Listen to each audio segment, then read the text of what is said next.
Fellow Ugandans, especially the Bazukuru, voting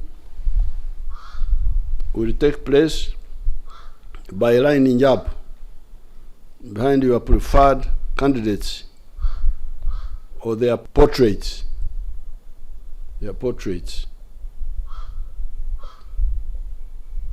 Please note that proxy voting is not permitted. You cannot have someone else vote on your behalf. You must be present to vote in person.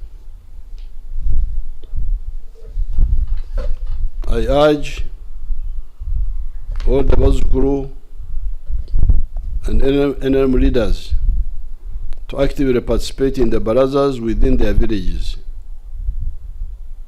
All NRM members should arrive at their village centers by 10 a.m. on May 6, 2025 to engage in these activities, which would take place from 10 a.m.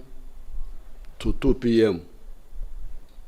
saa 4 za asubuhi mpaka saa 8 mchana. Further details will be provided by the NRM Electoral Commission. I will personally be in Rwakitura village, where Mama will attend in Ntungamo, Irenga, to assist in verifying our respective NRM village registers. And in order to facilitate this, I cancelled the cabinet meeting of tomorrow, and I agreed with the Speaker also to postpone the Parliament of Tuesday, parliamentary sitting. Thank you, and I wish you all good luck.